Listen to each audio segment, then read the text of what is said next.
sama-sama negara maju dan negara berkembang. Nanti kita akan membahas apa itu negara maju, negara berkembang, dan bagaimana perbedaannya serta perekonomian.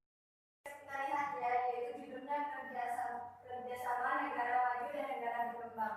Jadi negara maju dan negara berkembang itu dia sama-sama dipengaruhi potensi sumber daya alam dan sumber daya manusianya oleh Tuhan Yang Maha Esa. Jadi di sini kalau negara maju, mereka itu sudah mampu mengoptimalkan potensi tersebut. Sedangkan negara berkembang, mereka masih berusaha mengoptimalkan potensi yang ada tersebut.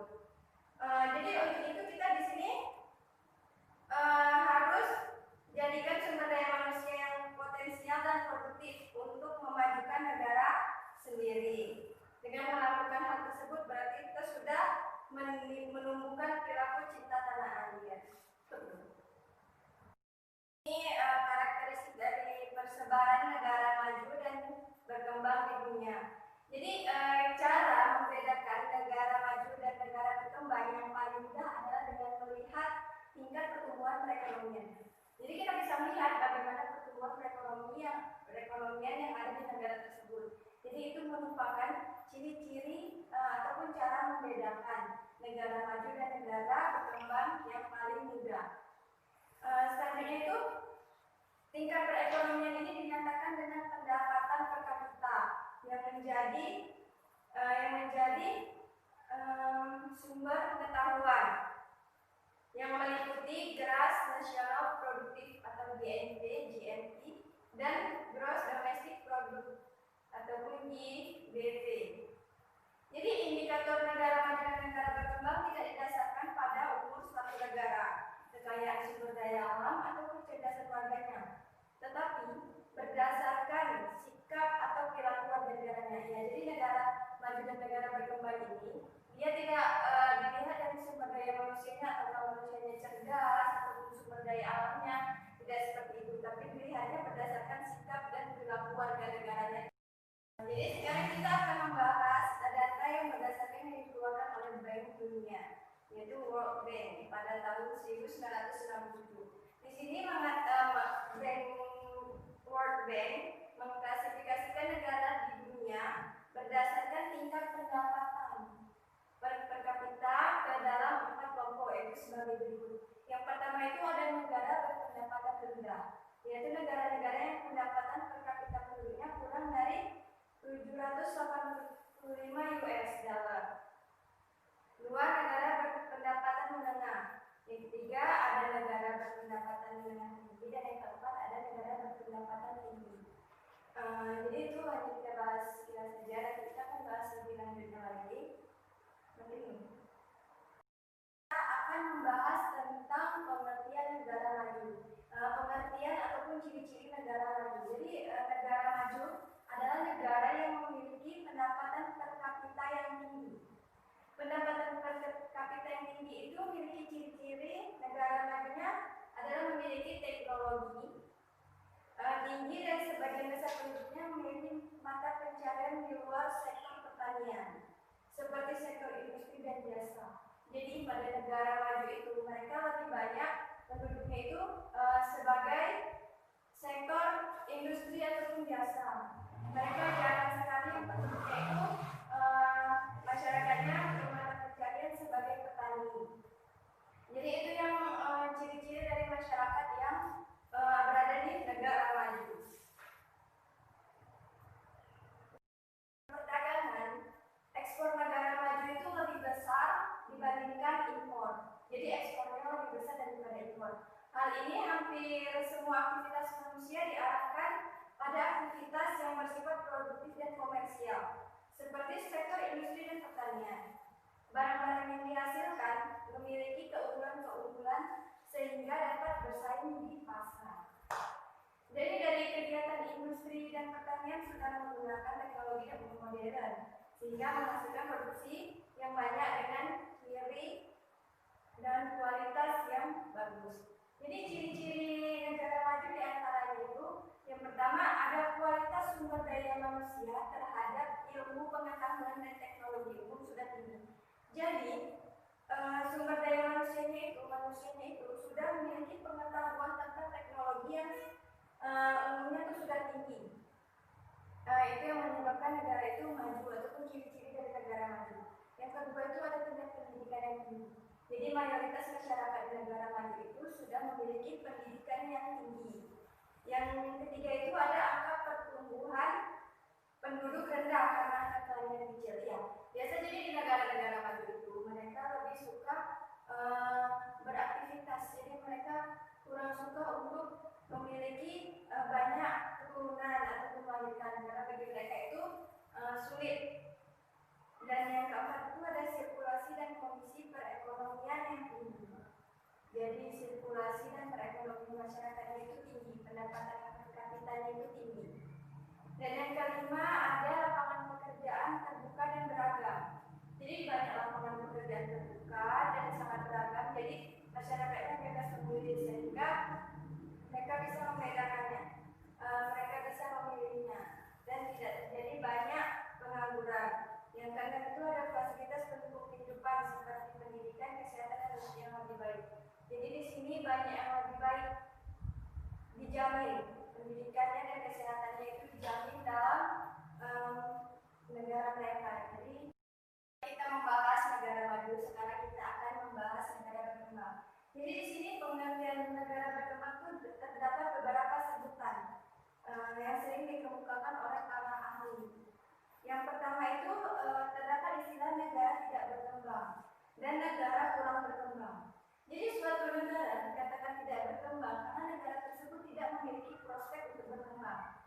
Seperti negara yang memiliki wilayah Antartika, Arktik, dan gurun-gurun yang gersang. Adapun dikatakan negara kurang berkembang jika negara tersebut sebenarnya memiliki prospek untuk berkembang, tetapi upaya penggunaannya belum maksimal. Seperti di negara Asia, Afrika, dan Amerika Tengah. Mereka itu tidak mengoptimalkan pembangunan ataupun sumber daya alam yang ada di situ. Jadi di sini juga disebutkan ciri-ciri dari negara berkembang diantaranya adalah yang pertama itu sebagian besar penduduk berbakat tercadang di sektor pertanian. Ya, jadi ciri-ciri yang khas dari negara berkembang itu adalah mayoritas masyarakatnya ataupun penduduknya berbakat percaya sebagai petani.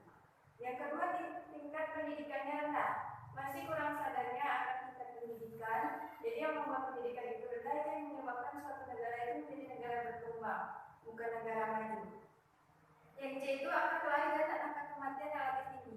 Ya, jadi di sini angka kelahiran itu tinggi, sehingga menyebabkan kepadatan penduduk dan lapangan pekerjaan yang terbuka itu sedikit. Jadi banyaknya pengangguran yang ada di wilayah negara berkembang tinggi. Yang keempat itu pertumbuhan perekonomian yang lambat. Dan yang kelima lapangan kerja yang berkurang. Jadi dengan kurangnya lapangan pekerjaan dengan angka kelahiran yang tinggi, masyarakat yang padat penduduknya, dan juga terdapat beberapa faktor yang dapat mempengaruhi pertumbuhan ekonomi suatu negara, yaitu investasi, ilmu pengetahuan, dan teknologi. Jadi kalau kita ilmu pengetahuannya kurang, teknologinya kurang, dan sumber daya manusianya, sumber daya alamnya kurang, maka itu akan menjadi suatu negara berkembang. Sedangkan kalau kita sudah memiliki pengetahuan yang tinggi, teknologi yang tinggi, sumber daya manusia yang memanfaatkan sumber daya alamnya dengan baik, cerdas, maka negara tersebut akan dapat menjadi negara maju. Dan di sini ada faktor-faktor yang dapat membuat suatu negara dikategorikan menjadi negara berkembang atau negara maju. Yang pertama itu adalah investasi. Jadi modal adalah bagian pendapatan tidak bisa dikonsumsi atau tidak digunakan untuk biaya produksi. Jadi semakin banyak modal terakumulasi, maka pertumbuhan ekonomi negara tersebut semakin baik. Jadi di sini dengan adanya investasi, akumulasi, pertumbuhan ekonominya akan semakin baik. Yang kedua itu ada ilmu pengetahuan dan teknologi. Jadi ilmu pengetahuan dan teknologi itu sangat berpengaruh terhadap pertumbuhan ekonomi. Hal ini dikarenakan dengan peningkatannya iptek dan dihasilkan mesin-mesin industri atau pertanian yang efisien, sehingga menghasilkan produksi yang banyak dan biaya produksi yang rendah. Jadi kalau kita mempunyai banyak teknologi yang canggih dan ilmu pengetahuan yang tinggi, maka itu akan mempermudah kita untuk memproduksi ataupun mengoptimalkan hasil dari sumber daya alam yang ada di wilayah kita. Yang ketiga itu ada sumber daya manusianya.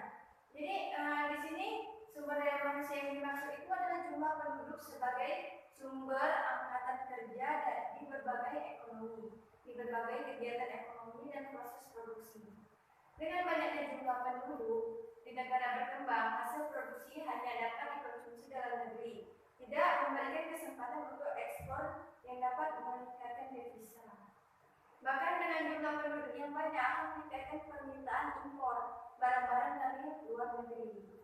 Jadi kita tidak bisa banyak mengekspor yang menjadikan itu devisa buat negara kita, tapi kita malahan itu impor dari negara luar. Yang keempat itu ada sumber daya alam. Sumber daya alam yang melimpah di Indonesia merupakan anugerah.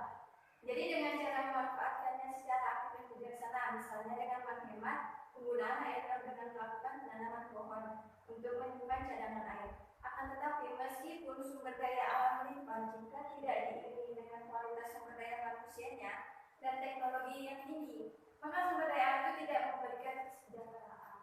Jadi di sini sangat penting ya sumber daya manusianya itu tersendiri. Bagaimana manusianya itu mengoptimalkan sumber daya alam yang ada. Manusia membutuhkan ilmu pengetahuan yang tinggi dan teknologi yang tinggi untuk membuat suatu negara itu menjadi negara maju. Jika suatu negara sudah memiliki investasi kualitas sumber daya manusia, kita selanjutnya akan membahas tentang bentuk-bentuk kerjasama negara maju dan negara berkembang. Jadi yang pertama itu ada namanya kerjasama bilateral. Jadi kerjasama bilateral ini maksudnya atau misalnya kerjasama antara Indonesia dan Jepang, antara Indonesia dan Amerika Serikat. Jepang merupakan negara yang paling banyak investasi ke Indonesia, baik sebagai kreditor, mitra dagang maupun investor. Jepang membantu dalam pembangunan Indonesia, seperti pembangkit tenaga listrik, jembatan, pelabuhan, telekomunikasi, pengembangan sumber daya manusia dan pendidikan, dan peningkatan ekspor. Jadi bantuan Jepang pada Indonesia dikategorikan bantuan dan pinjaman. Bantuan dimanajemenkan oleh Japan International Cooperation Agency, dan pinjaman diatur oleh Overseas Economic Cooperation Fund. Jepang merupakan salah satu pendorong dan perangsang pertumbuhan perekonomian di kawasan ASEAN, termasuk Indonesia. Jadi itu tadi kerjasama bilateral itu contohnya kerjasama antara Jepang dan Indonesia dan Jepang. Yang kedua itu ada kerjasama regional. Jadi di sini kerjasama regional itu adalah kerjasama dalam satu kawasan. Jadi contoh kerja regional antara lain Asia Pacific Economic Cooperation di kawasan Asia Pasifik dan European Union di Eropa. Jadi bentuk-bentuk kerjasama region di kawasan Asia Tenggara dalam bidang ekonomi adalah mewujudkan masyarakat ekonomi pada tahun 2015. Dan itu dalam bentuk masyarakat ekonomi ASEAN atau MEA. Jadi MEA ini merupakan hasil konferensi tingkat ASEAN ke-13 di Singapura pada tahun 2007. Jadi MEA ini diharapkan memberikan manfaat di bidang ekonomi yang lebih besar bagi negara-negara anggotanya. Jadi tujuan MEA adalah menjadikan ASEAN menuju pasar bebas di regional ASEAN, kesatuan berbasis produksi, kawasan ekonomi yang berdaya saing, pertumbuhan ekonomi yang merata, dan meningkatkan kemampuan dalam perekonomian global.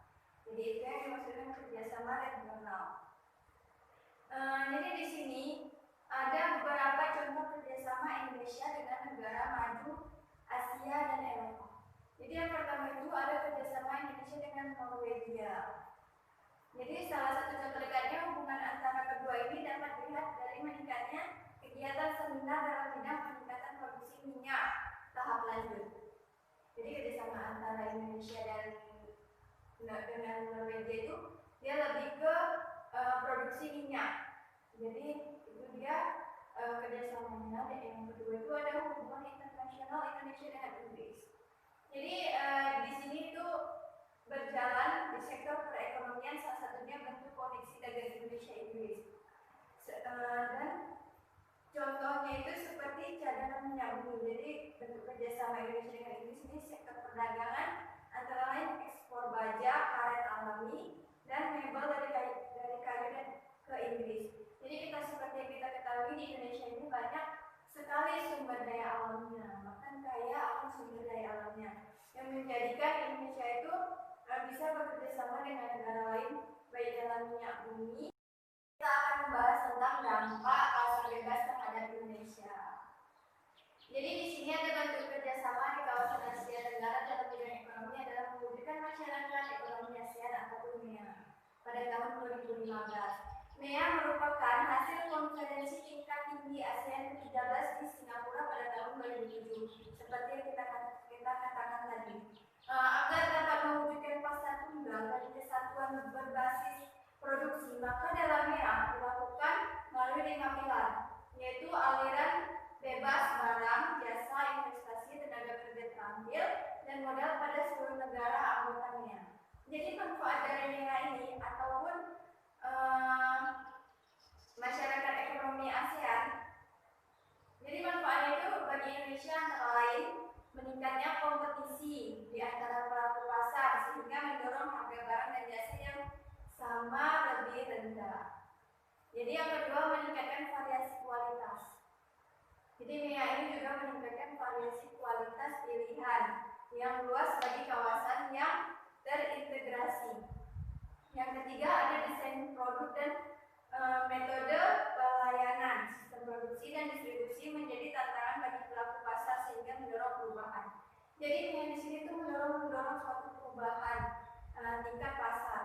Dan peluang adanya pasar tunggal MEA antara lain terbukanya pasar bebas untuk ekspor barang dan jasa dari Indonesia. Yang kedua, memperluas kesempatan lapangan kerja, pasar produksi, peluang mendapatkan peningkatan investasi dan aliran modal, maupun peningkatan disiplin dan kapasitas kerja. Yang ketiga, jumlah penduduk yang banyak sebagai tenaga kerja. Yang keempat, salah satu tujuan penanaman modal. Jadi itu tadi peluang adanya pasar tunggalnya masyarakat ekonomi ASEAN. Di sini juga ada tantangan yang muncul dari MEA bagi Indonesia. Yang pertama itu ada kesamaan sektor unggul di semua kawasan. Yang kedua, ada peningkatan daya saing sumber daya manusia. Yang ketiga, ada penyadaran perilaku ekonomi di swasta di dalam negeri karena banyak masyarakat yang belum memahami komitmen MEA ataupun masyarakat ekonomi ASEAN. Jadi di sini ada beberapa kerugian akibat adanya pasar bebas, antara lain itu timbulnya rasa ketergantungan dengan negara-negara lain. Jadi negara kita itu kerugiannya itu selalu bergantung kepada negara lain. Yang kedua itu timbulnya penjajahan ekonomi oleh negara lain. Yang ketiga, ada pedagang berbasis bebas justru yang lebih banyak menikmati keuntungan adalah negara-negara maju. Jadi pada perdagangan bebas ini yang lebih banyak menikmati keuntungan itu adalah negara-negara maju daripada negara berkembang. Jadi sekian pembelajaran kita tentang kerjasama negara maju dan negara berkembang. Apabila kalian ingin bertanya, silakan bertanya. Nanti akan kita jawab. Sekarang kita akhiri